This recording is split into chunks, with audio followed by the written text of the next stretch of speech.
A Cidade e as Serras, Essa de Queiroz, capítulo 1, parte 2. Jacinto e eu, José Fernandes, ambos nos encontramos e acamaradamos em Paris, nas escolas do bairro Latino, para onde me mandara meu bom tio, Afonso Fernandes, Lourena de Noronha e Sande, quando aqueles malvados me riscaram na universidade por eu ter esborrachado, numa tarde de procissão na Sofia, a cara sórdida do doutor País Pita. Ora, nesse tempo Jacinto concebera uma ideia. Este príncipe concebera a ideia de que o homem só é superiormente feliz quando é superiormente civilizado. E por homem civilizado, o meu camarada entendia, aquele que, robustecendo a sua força pensante, com todas as noções adquiridas desde Aristóteles, e multiplicando a potência corporal dos seus órgãos, com todos os mecanismos inventando desde Teramenes, criador da roda, se torna um magnífico Adão, quase onipotente, quase onisciente, e apto, portanto, a recolher, dentro de uma sociedade e nos limites do progresso, todos os gozos e todos os proveitos que resultam de saber e poder. Pelo menos assim, Jacinto formulava copiosamente a sua ideia, quando conversávamos de fins e destinos humanos, sorvendo bugs poeirentos sob o toldo das cervejarias filosóficas na Boulevard Saint-Michel.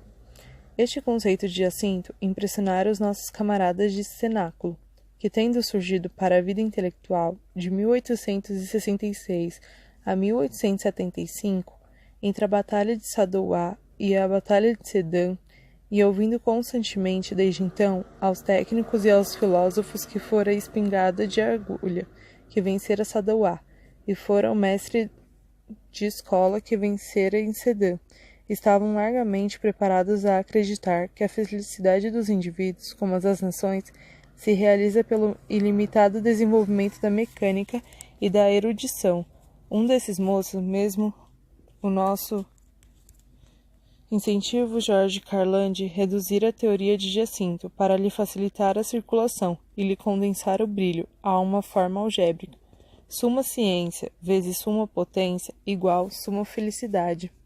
E durante os dias de Odéon a Sorbenet, foi louvada pela mocidade positiva a equação metafísica de Jacinto. Para Jacinto, porém, o seu conceito não era meramente metafísico e lançado pelo gozo elegante de exercer a razão especulativa, mas constituía uma regra, toda de realidade e de utilidade, determinando a conduta, modalizando a vida. E já a esse tempo, em concordância com o seu preceito, ele se sortira da pequena enciclopédia dos conhecimentos universais, em 75 volumes, e instalara sob os telhados do 202, num mirante envidraçado, um telescópio. Justamente com esse telescópio me tornou ele palpável a sua ideia.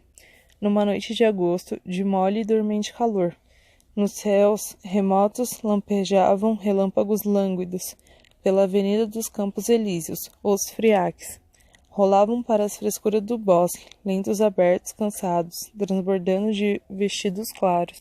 Aqui tens tu, Zé Fernandes, começou Jacinto, encostado à janela do mirante. A teoria que me governa, bem comprovada, com estes olhos que recebemos da madre natureza, e lestos e são, nós podemos apenas distinguir, além através da avenida, naquela loja, uma vidraça alumiada, mais nada. Se eu, porém, aos meus olhos, juntar os dois vidros simples de um binóculo de corridas, percebo por trás da vidraça presuntos, queijos e boiões, de geleia e caixas de ameixa seca. Concluo, portanto, que é uma mercearia. Obtive uma noção. Tenho sobre ti que, com os olhos desarmados, vês só o luzir da vidraça, uma vantagem positiva. Se agora, em vez desses vidros simples, eu usasse os do meu telescópio de composição mais científica, poderia avistar além, no planeta Marte, os mares, as neves, os canais, o recorte dos golfos, toda a geografia de um astro que circula a milhares de léguas dos Campos Elíseos. É outra noção, e tremenda. Tens aqui, pois, o olho primitivo da natureza, elevado pela civilização à sua máxima potência de visão. E desde já, pelo lado do olho, portanto, eu, civilizado, sou mais feliz do que o incivilizado, porque descubro realidades do universo que ele não suspeita e de que está privado. Aplica esta prova a todos os órgãos e compreenderás o meu princípio. Enquanto a inteligência e a felicidade que dela se tira pela incansável acumulação das noções, só te peço que compares Renan e o grilo. Claro, portanto que nós devemos cercar de civilização nas máximas proporções para gozar nas máximas proporções a vantagem de viver. Agora concordas, Zé Fernandes? Não me parecia irrecusavelmente certo que Renan fosse mais feliz que o grilo. Nem eu percebia que vantagem espiritual ou temporal se colha em distinguir através do espaço manchas num astro, ou através da avenida dos Campos Elíseos, presuntos numa vidraça. Mas concordei, porque sou bom, e nunca desalojarei um espírito do conceito onde ele encontra segurança, disciplina e motivo de energia. Desabotoei o colete e, lançando um gesto para o lado do café e das luzes. Vamos então beber, nas máximas proporções, brandy and soda, com gelo.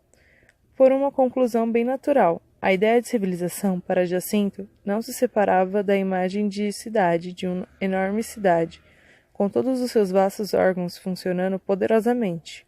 Nem este meu supercivilizado amigo compreendia que, longe de armazéns, servido por 3.000 caixeiros e de mercados onde se despejam os verges e lesírias de 30 províncias, e de bancos em que retine o ouro universal, e de fábricas que fumegando com ânsia, inventando com ânsia, e de bibliotecas abarrotadas a estalar com a papelada dos séculos, e de fundas milhas de ruas cortadas por baixo e por cima, de fios de telégrafos, de fios de telefone, de canos de gases, de canos de fezes, e da fila atroante dos ônibus, carroças, velocípedes, calhambeques, parelhas de luxo e 2 milhões de uma vaga humanidade, fervilhando a ofegar, através da polícia, na busca dura do pão ou sob a ilusão do gozo. O homem do século XIX pudesse saborear plenamente a delícia de viver.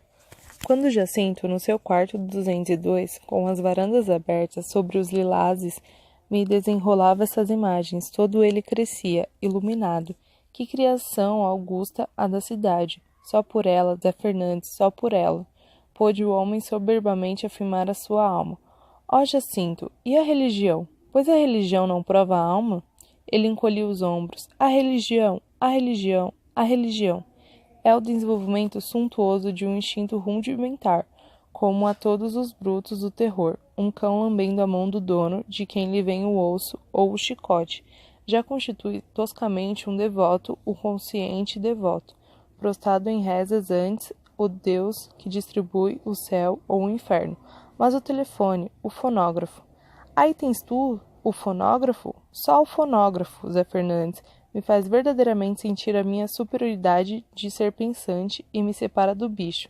Acredita, não há senão a cidade, Zé Fernandes, não há senão a cidade. E depois, só a cidade lhe dava a sensação tão necessária à vida como o calor da solidariedade humana. E no 202, quando considerava em redor, nas densas massas do casário de Paris, 2 milhões de seres arquejando na obra civilização, sentia um sossego, um conchego, só comparáveis ao do peregrino, que ao atravessar o deserto se ergue no seu dromedário e avista a longa fila da caravana marchando, cheia de lumes e de armas. Eu murmurava impressionado: caramba! Ao contrário, no campo, entre inconsciência e impassibilidade na natureza, ele tremia com o terror da sua fragilidade e da sua solidão. Estava aí como perdido num mundo que não lhe fosse fraternal. Nenhum silvado encolheria os espinhos para que ele passasse. Se gemesse com fome, nenhuma árvore, por mais carregada, lhe estenderia o seu fruto, na ponta compassiva de um ramo. Depois, em meio da natureza, ele assistia à súbita e humilhante inutilização de todas as suas faculdades superiores, de que servia, entre plantas e bichos, ser um gênio ou ser um santo. As searas não compreendem as geórgicas, e foram necessários o socorro ansioso de Deus, e a invenção de todas as leis naturais, um violento milagre para que o lobo de Agúbio não devorasse. São Francisco de Assis, que lhe sorria e lhe estendia os braços e lhe chamava: Meu irmão lobo! Toda a intelectualidade nos campos se esteriliza e só resta a bestialidade. Nesses reinos crassos do vegetal e do animal, duas únicas funções se mantêm vivas, a nutritiva e a procriadora, isoladas, sem ocupação, entre focinhos e raízes que não cessam de sugar e de pastar, sufocando no cálido bafo da universal fecundação. A sua pobre alma toda se engelava, se reduzia a uma migalha de alma, uma fagulhazinha espiritual a tremeluzir, como morta, sobre um naco de matéria. E nessa matéria, dois instintos surgiam, imperiosos e pungentes, o de devorar e o de gerar. Ao cabo de uma semana rural, de todo o seu ser tão nobremente composto, só restava um estômago e por baixo um falo. A alma, sumida sob a besta, e necessitava correr, reentrar na cidade, mergulhar nas ondas lustrais da civilização, para largar nelas a costa vegetativa e ressurgir rehumanizado e de novo espiritual, jacincítico. E essas requintadas metáforas do meu amigo exprimiam sentimentos reais, que eu testemunhei, que muito me divertiram no único passeio que fizemos ao campo, a bem amável e bem sociável floresta de Montmorency, os delícias de Extremenzé, Jacinto entre a natureza, logo que se afastava dos pavimentos de madeira do macadame. Qualquer chão que os seus pés calçassem o enchia de desconfiança e terror.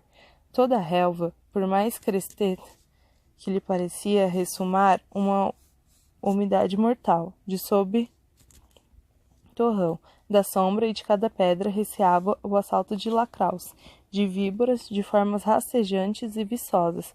No silêncio do bosque sentia um lúgubre despovoamento do universo. Não tolerava a familiaridade dos galhos que lhes ressavam a manga ou a falce. Saltar uma sebe era para ele um ato degradante que o retrograva ao macaco inicial.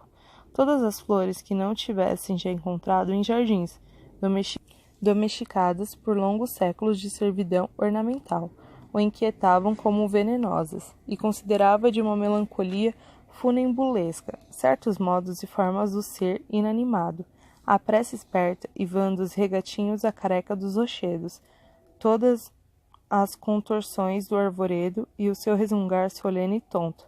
Depois de uma hora, naquele honesto bosque de Montmorency, o meu pobre amigo abafava, apavorado, experimentando já esse lento minguar e sumir de alma, que o tornava como um bicho entre bichos. Só desanuviou quando penetramos no Lagedo e no Gás de Paris, e a nossa vitória quase se despedaçou contra um ônibus retumbante, atulhado de cidadãos. Mandou descer pelos boulevards para dissipar na sua grossa sociabilidade aquela materialização em que sentia a cabeça pesada e vaga como a de um boi, e reclamou que eu o acompanhasse ao Teatro das Variedades para sacudir com os estribilhos de Femme a Papa o rumor importuno que lhe ficara dos melros cantando no show pros altos. Este delicioso Jacinto fizera então 23 anos, e era um soberbo moço em que reaparecera a força dos velhos jacintos rurais, só pelo nariz afilado com narinas quase transparentes, de uma mobilidade inquieta, como se andasse fariscando perfumes, pertencia às delicadezas do século XIX.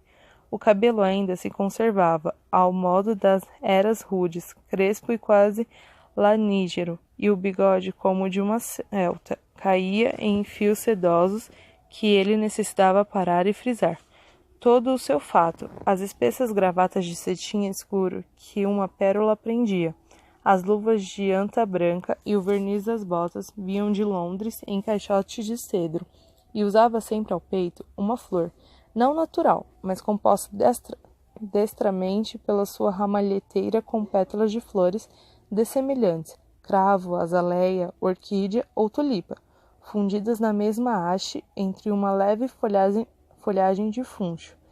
Em 1880, em fevereiro, numa cinzenta e arrepiada manhã de chuva, recebi uma carta de meu bom tio, Afonso Fernandes, em que, depois de lamentações sobre os seus 70 anos, os seus males hemorroidais e a pesa da gerência dos seus bens, que pedia ao homem mais novo, com pernas mais rijas, me ordenava que recolhesse a nossa casa de Guiães, no Douro, encostado ao mármore partido do fogão, onde na véspera a minha Nini deixara um espartilho embrulhado no jornal dos debates.